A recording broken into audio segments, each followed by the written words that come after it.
Welcome back to another episode of The Cure for Cowardice. I think I found my new favorite quote of all time. The quote goes, "Success consists of going from failure to failure with no loss of enthusiasm." I believe it was from Winston Churchill. I wanted to break down this quote and kind of separate it into each of its segments because I think it's really powerful. So, first off, the very first word of it, success. Now, he doesn't say $1 million. He doesn't say fame. He doesn't say a really big house. He doesn't say health.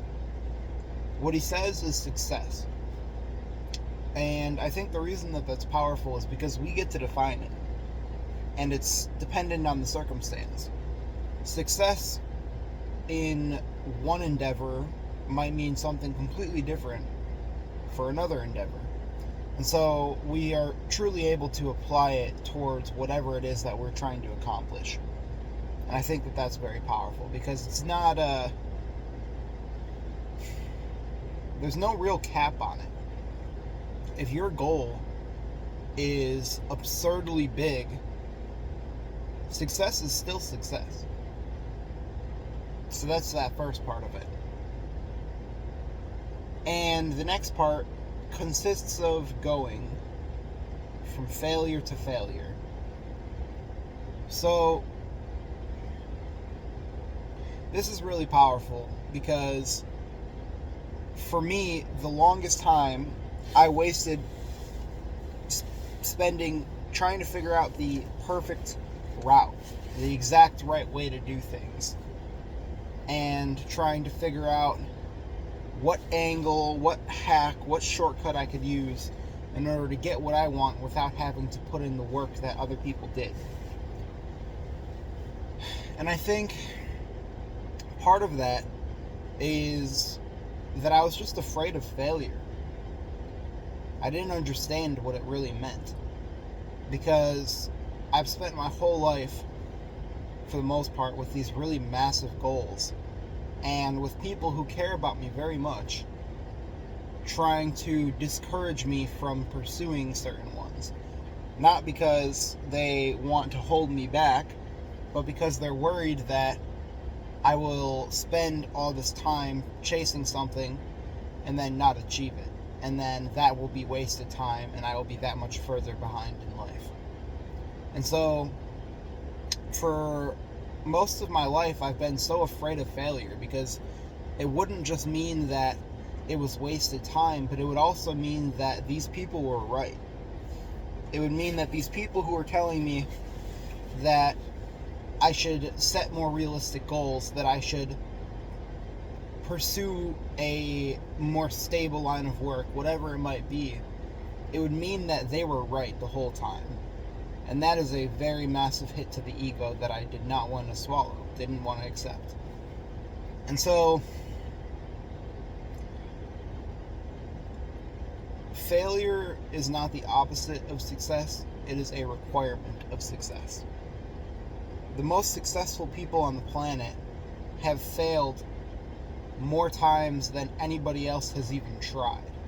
And that is why they are successful. It is because they are willing to fail over and over and over and over again. And because they are willing to feel the shame of defeat and whatever it is that they are trying to do and continue despite that. It's because they are willing to fall on their face 99 times and get up 100 times. So I think that that's really powerful because it reframes success. Success is not getting it right. Success is getting it wrong so many times that it would be unreasonable for you to not eventually get it right. It's just trial and error. That's really all it comes down to. It's just trial and error. And you can't have the success without the error. One of the things that I have told people when I'm training them for various sales jobs that I've been in is fail hard, fail fast.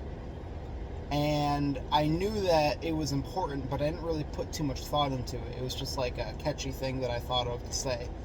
But failing hard means that instead of, instead of shooting for 10% of whatever it is you're trying to do, you shoot for 100. And you understand that if you fall, you are going to fall hard.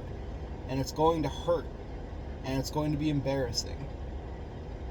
But by falling hard, by failing hard, you're able to basically get more bang for each failure buck. And then failing fast. That is to help reduce the time between when you have an idea and when you execute that idea. Because anybody could say, oh, I want to do X, Y, and Z.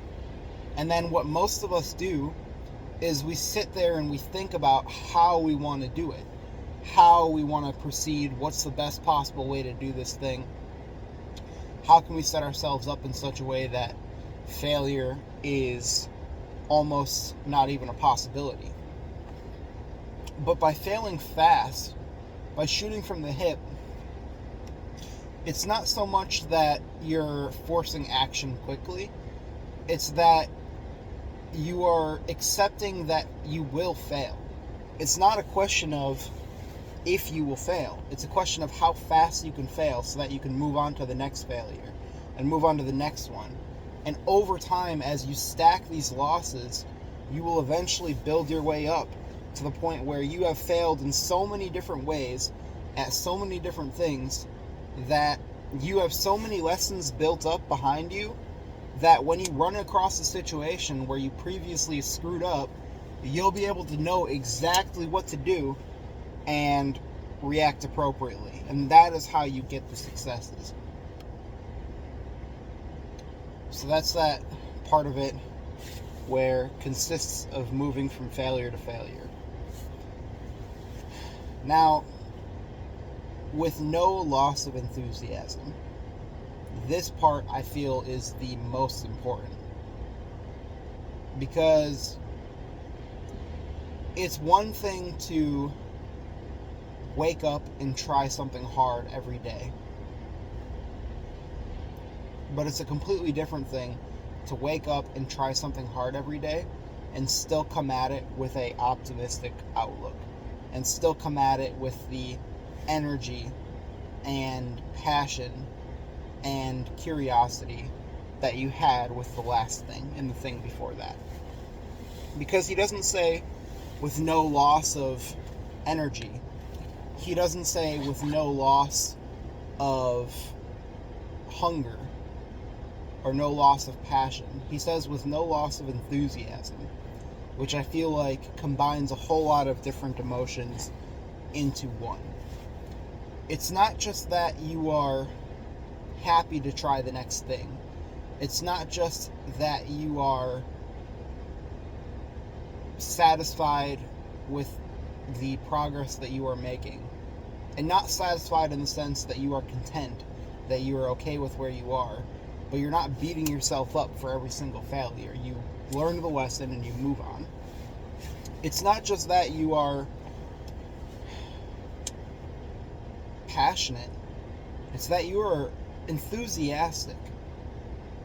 You approach the failures of yesterday and the potential failures of today with the same enthusiasm. And by doing that, again, it makes failure unreasonable past a certain point. It's like